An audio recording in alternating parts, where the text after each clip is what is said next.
فقد غفرت لکم، تم جو چاہو عمل کرو میں نے تمہیں معاف کر دیا ہے۔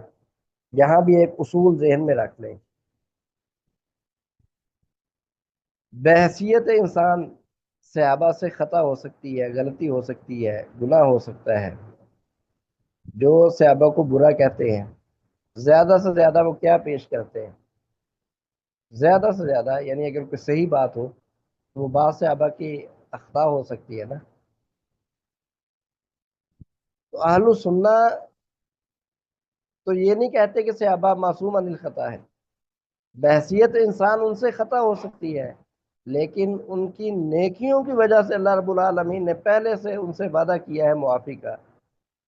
جیسا کہ سورہ فتح کی آیات میں ہم پیچھے پڑھ چکے ہیں۔ اور یہاں اہل بدر، ان کے متعلق نبی صلی اللہ علیہ وسلم نے فرمایا کہ اللہ رب العالمین نے فرمایا اے معلوم تو فقط غفرت لکم، تم جو چاہو عمل کرو میں نے تمہیں معاف کر دیا ہے۔ تو صحابہ ان کی نیکیوں کی وجہ سے، بڑے بڑے نیک اعمال کی وجہ سے اللہ رب العالمین نے جو ان سے بحثیت انسان کو کمی کوتاہی ہوئی ہے اس کو اللہ رب العالمین نے معاف کر دیا ہے۔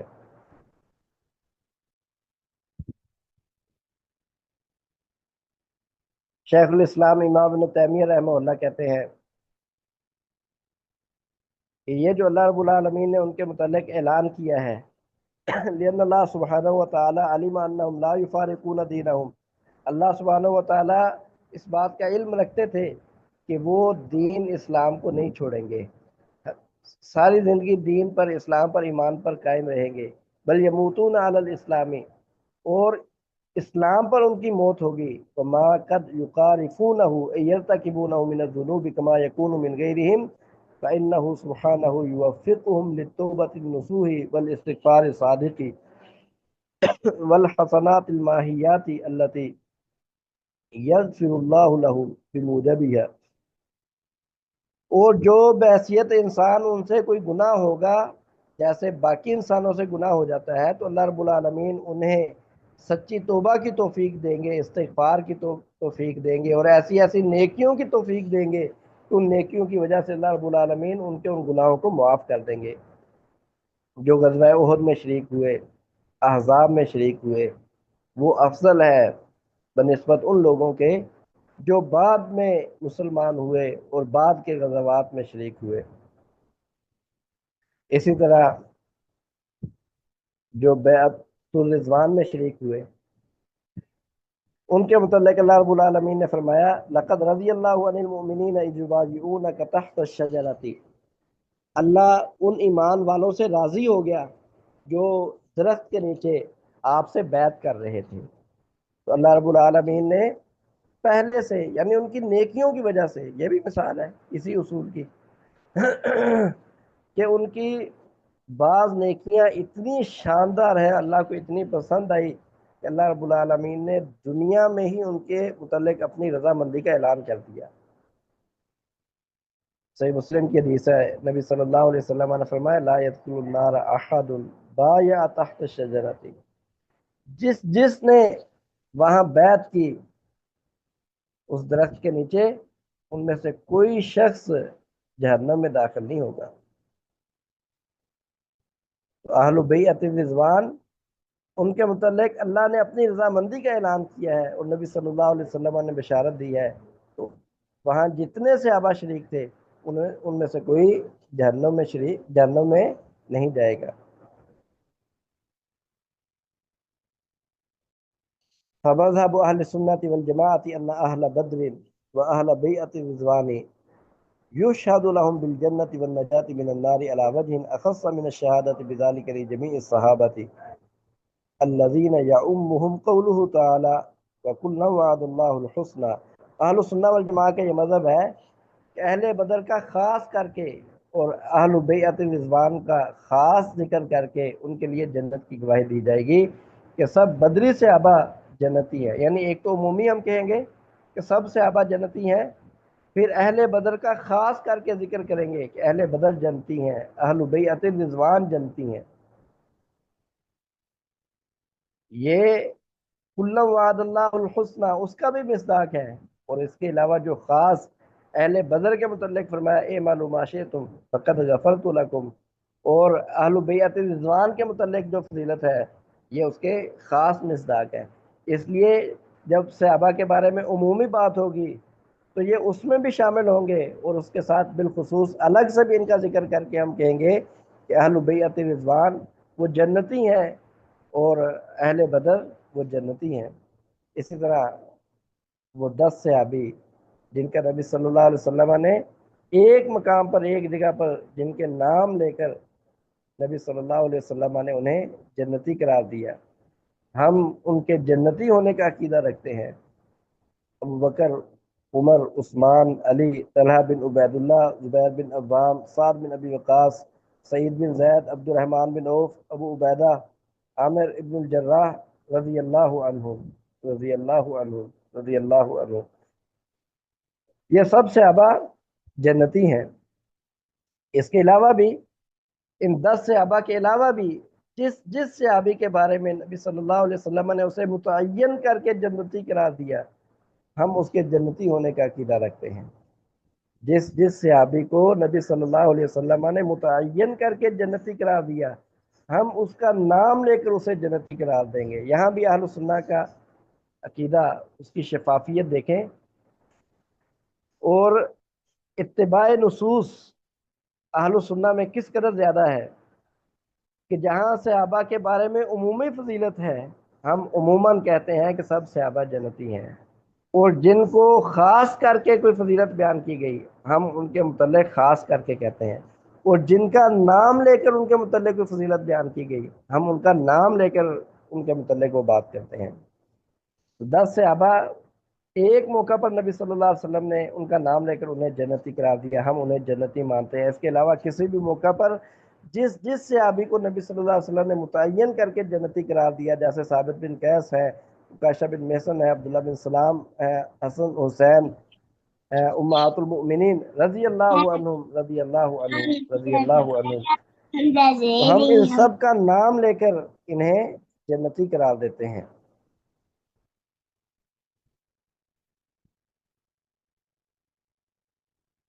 تو اہل سنہ والجماعہ اس بات پر متفق ہیں کہ سب سے افضل خلفائے راشدین ہیں، اور خلفائے راشدین میں سب سے افضل ابو بکر رضی اللہ تعالیٰ عنہ، پھر عمر رضی اللہ تعالیٰ عنہ، پھر عثمان رضی اللہ تعالیٰ عنہ، پھر علی رضی اللہ تعالیٰ عنہ، پھر بقیہ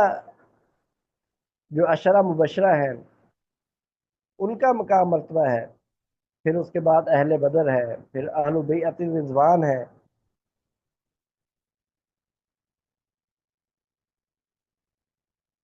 وخلاصة مذهب أهل السنة والجماعة في المفاضلة بين الصحابة بعد الاعتراف بفضل الجميع أن أفضل الصحابة أبو بكر الصديق، ثم عمر الفاروق، ثم عثمان ذو النورين، ثم علي المرتضى، ثم بقية العشرة المشهور لهم بالجنة، ثم أهل بدر، ثم أهل بيعة الرضوان، ثم بقية الصحابة ممن أسلم قبل الفتح، ثم من أسلم من بعد الفتح وقاتل۔ تو مقام مرتبے میں درجات کے اعتبار سے سب سے اعلیٰ افضل امت میں ابو بکر رضی اللہ تعالیٰ عنہ ہے، پھر عمر رضی اللہ تعالیٰ عنہ، پھر عثمان رضی اللہ تعالیٰ عنہ، پھر علی رضی اللہ تعالیٰ عنہ، پھر بقیہ عشرہ مبشرہ کے میں سے جو باقی ہیں، پھر اہل بدر ہے، پھر اہل بیعت رضوان ہے، پھر بقیہ صحابہ جو صلح حدیبیہ سے پہلے مسلمان ہوئے، اور پھر جو صلح حدیبیہ کے بعد مسلمان ہوئے اور بعد میں غزوات میں شریک ہوئے۔ صحابہ کرام رضوان اللہ تعالیٰ علیہم اجمعین کے کیا حقوق ہیں امت پر؟ سب سے پہلا حق کہ صحابہ کے جو فضائل کتاب و سنت سے ثابت ہیں ان کا اعتراف کیا جائے، جو ان کے فضائل قرآن مجید میں بیان کیے گئے ہیں، جو ان کی صفات قرآن مجید میں بیان کی گئی ہے، اور جو انعام و اکرام کے اللہ رب العالمین نے ان کے ساتھ وعدے کیے ہیں، ان کے متعلق اپنی رضامندی کا اعلان کیا ہے، ان کے متعلق مغفرت کا وعدہ کیا ہے، اجر عظیم کا وعدہ کیا ہے، جنت کا وعدہ کیا ہے، ان سب چیزوں کا صحابہ کے متعلق اعتراف کیا جائے، اقرار کیا جائے، اور یہ اپنے عقیدے کا حصہ بنایا جائے۔ اپنے ایمان کا حصہ بنایا جائے، اور اپنے دلوں کو صحابہ کے بارے میں بغض، کینہ، اس سے پاک رکھا جائے، اس سے محفوظ رکھا جائے۔ دوسرا حق، محبتہم بالقلب والثناء علیہم باللسان، دل سے ان سے محبت کی جائے، دل میں صحابہ کی محبت ہونی چاہیے، دل میں صحابہ کی محبت ہونی چاہیے۔ کل بھی میں نے حدیث بیان کی تھی، نبی صلی اللہ علیہ وسلم کی حدیث، المرء مع من احبہ، کہ آدمی قیامت کے دن اس کے ساتھ ہوگا جس سے محبت کرتا ہے۔ ہم صحابہ جیسے اعمال نہیں کر سکتے، ان جیسی قربانیاں نہیں دے سکتے، ہمارے دلوں میں ان جیسا اخلاص نہیں ہے، لیکن اللہ ہمارے دلوں میں صحابہ کی محبت پیدا کر دے، ہم اپنے دلوں میں صحابہ کی محبت لے آئے۔ نبی صلی اللہ علیہ وسلم کے فرمان کی وجہ سے ہم امید کرتے ہیں کہ اللہ رب العالمین ہمارا حشر صحابہ کے ساتھ کرے گا۔ تو صحابہ کا یہ حق ہے کہ ہمارے دلوں میں صحابہ کی محبت ہونی چاہیے، اور ہماری زبان پر صحابہ کی تعریف ہونی چاہیے، اور امت میں ہم ان کے فضائل اور ان کا مقام مرتبہ بیان کریں۔ تیسرا حق، التلقی عنہ، ہم ان سے دین لیں اور ان کو اپنے لیے نمونہ مانیں، اسوہ تسلیم کریں۔ فَإِنْ آمَنُوا بِمِثْلِ مَا آمَنْتُمْ بِهِ فَقَدِ اهْتَدَوْا، اگر اس طرح ایمان لائے جیسے صحابہ ایمان لائے، وہ ہدایت پا جائیں گے۔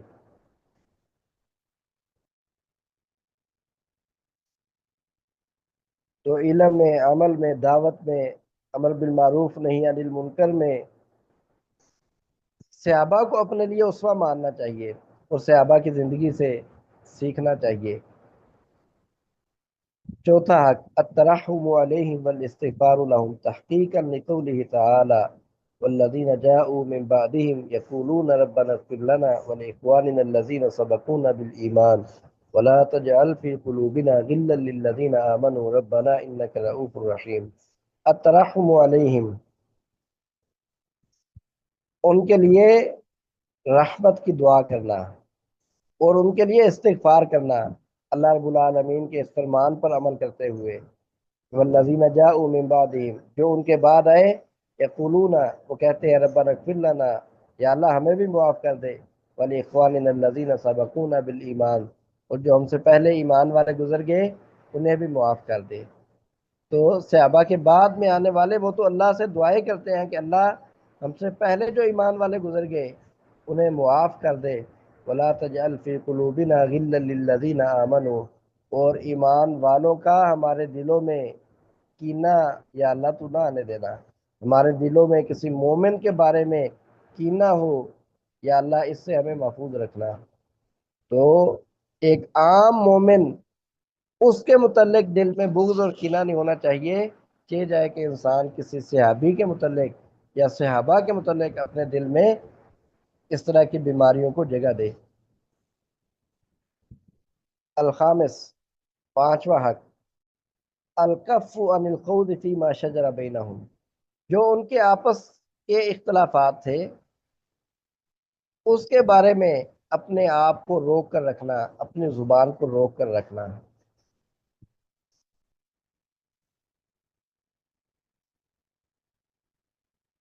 اور یہ عقیدہ رکھنا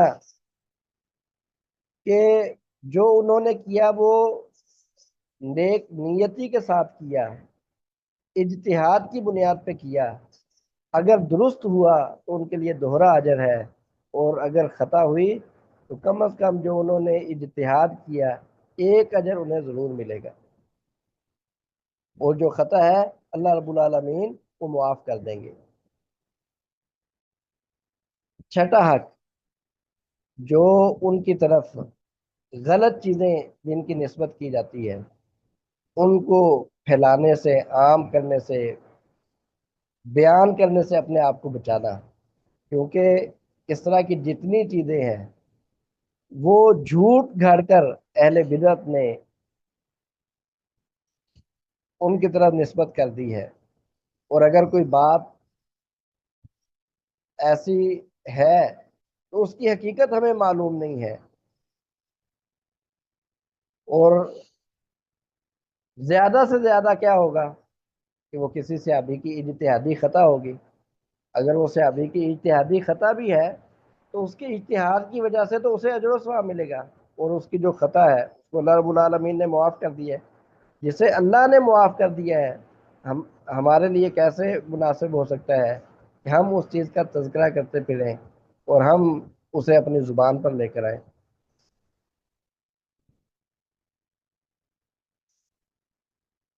ساتواں حق اعتقاد و حرمت سبہم و احد منہم ولعنہم اشد حرمہ، یہ عقیدہ رکھنا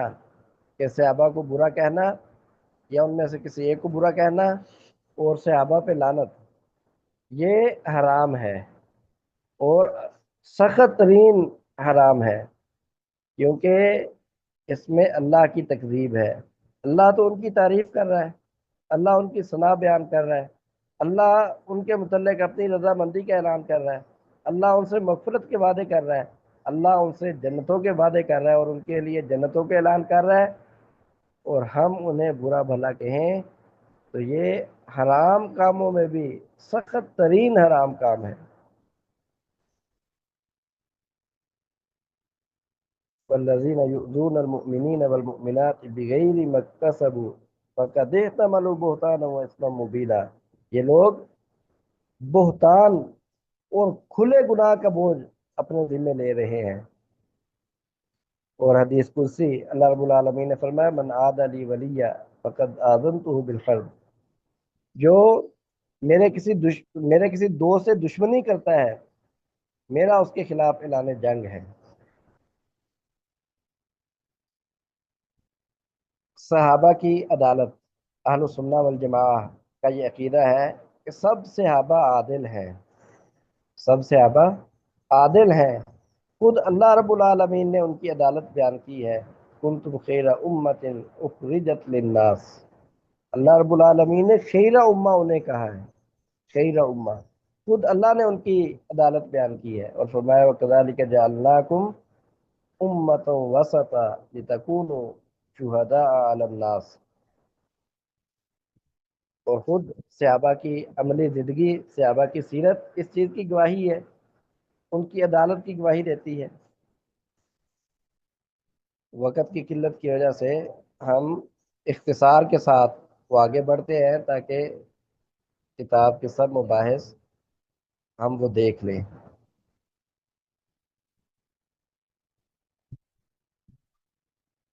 تو صحابہ کے بارے میں جو غیر مناسب چیزیں سامنے آتی ہیں، اما ان یکون کذبا محضا، یا تو وہ جھوٹ ہوتا ہے،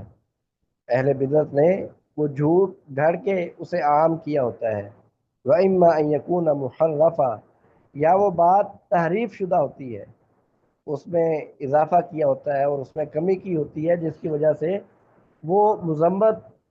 اور مذموم نظر آ رہی ہوتی ہے، وہ اپنی اصل صورت میں ہمارے سامنے نہیں ہوتی، اور جو اس میں صحیح ثابت ہے وہ ان سے اجتہاد کی بنیاد پہ ہوا، اگر وہ اپنے اجتہاد میں درست ہے تو ان کے لیے دوہرا اجر ہے، اگر خطا ہوئی ہے تو خطا معاف ہے، اور اجتہاد کی وجہ سے اللہ رب العالمین انہیں اجر سے نوازیں گے۔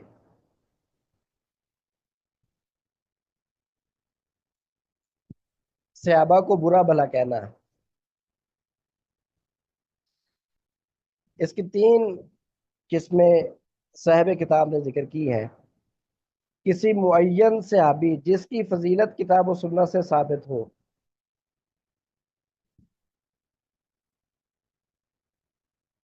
اگر اس کو کوئی برا بھلا کہتا ہے تو اس صحابی کو گالی دینا اور برا بھلا کہنا یہ کفر ہے، کہ جس کی فضیلت واضح نصوص سے، صحیح نصوص سے ثابت ہے، اس صحابی کے خلاف اگر کوئی زبان کھولتا ہے تو یہ ان نصوص کی تکذیب کر رہا ہے، اس اعتبار سے یہ کفر ہے۔ اور اگر کوئی ایسی کلام، ایسی گفتگو کرتا ہے جس سے یہ تاثر ملتا ہے کہ اکثر صحابہ نعوذ باللہ وہ کفر کی طرف چلے گئے تھے، یا وہ فاسق ہو گئے تھے، تو یہ بھی کفر ہے، اس اعتبار سے کہ اللہ رب العالمین نے تو قرآن مجید میں ان کی تعریف کی ہے، ان کی ثنا بیان کی ہے اور ان کا تزکیہ کیا ہے۔ اور تیسری صورت صاحب کتاب نے یہ بیان کی ہے کہ جو کفر وغیرہ کی تو نسبت صحابی کی طرف نہیں کرتا، لیکن ویسے انہیں برا بلا کہتا ہے یا لعنت وغیرہ کرتا ہے، کہتے ہیں ففی کفری قولان لأہل العلم، ایسا شخص، اس کے کفر کے بارے میں اہل علم کے دو قول ہیں، اور جو یہ کہتے ہیں کہ یہ کفر نہیں ہے وہ بھی یہ کہتے ہیں کہ ایسے شخص کو اس کی سزا یہ ہے کہ اسے قید کر دیا جائے، یہاں تک کہ یا تو وہ اپنی بات سے رجوع کر لے یا پھر اس کی موت واقع ہو جائے۔ ایسے شخص کو بھی آزاد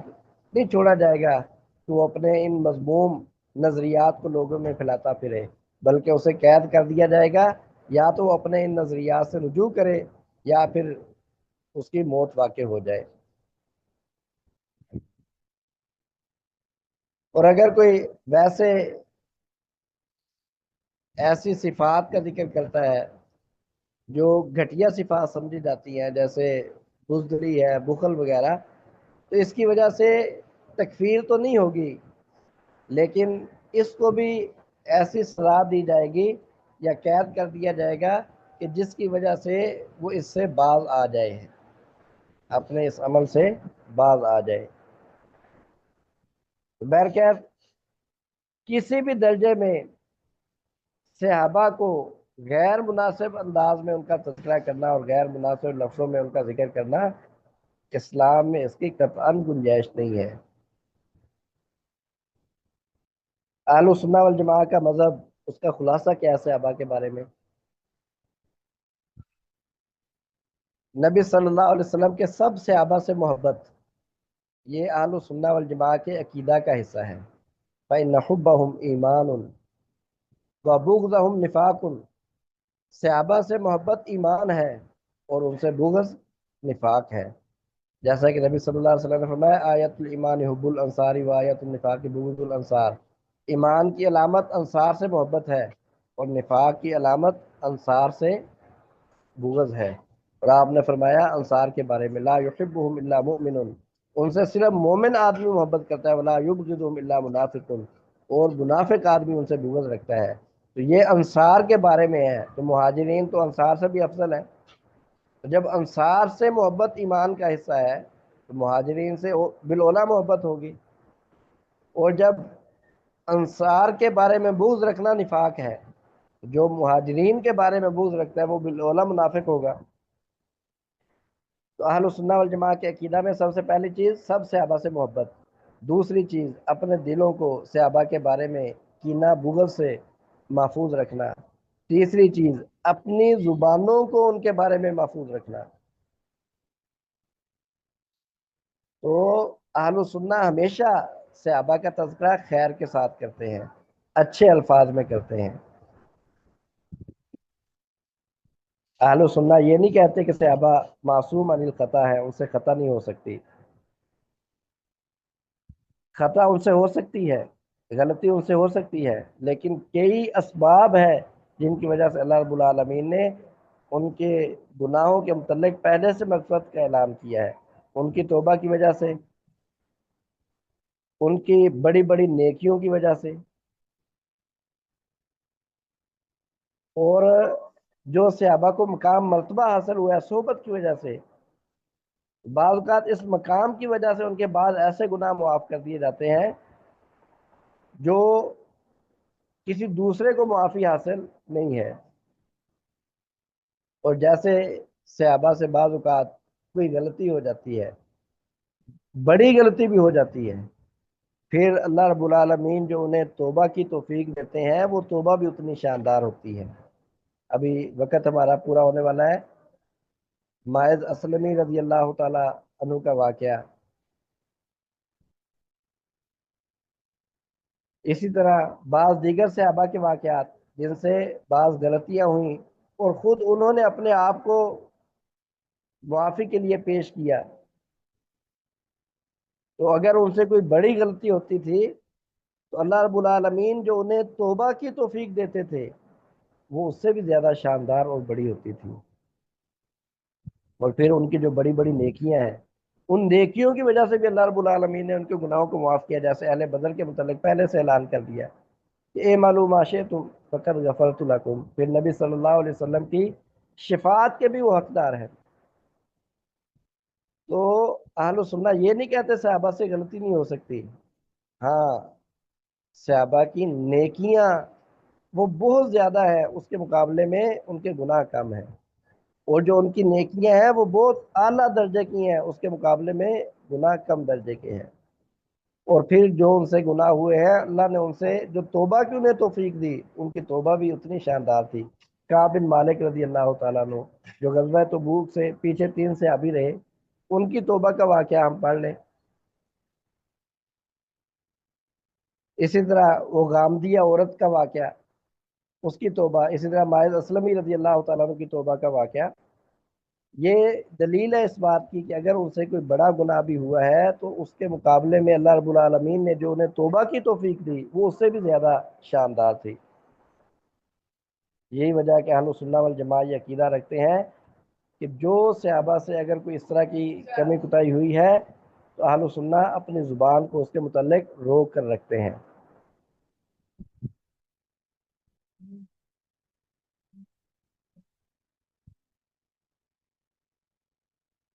تو اہل سنہ وسط میں ہیں، نہ تو انہیں معصوم عن الخطا قرار دیتے ہیں کہ یہ عقیدہ رکھیں کہ ان سے خطا ہی نہیں ہو سکتی، اور نہ ایسا ہے کہ ان کی بعض معمولی اخطاء کی وجہ سے ان کے نعوذ باللہ فاسق ہونے کا یا گناہ گار ہونے کا یا اس طرح کی غیر مناسب چیزوں کی نسبت ان کی طرف کرنا، اہل سنہ اس طرف سے بھی اپنے آپ کو محفوظ رکھتے ہیں۔ اہل سنہ وسط میں ہے،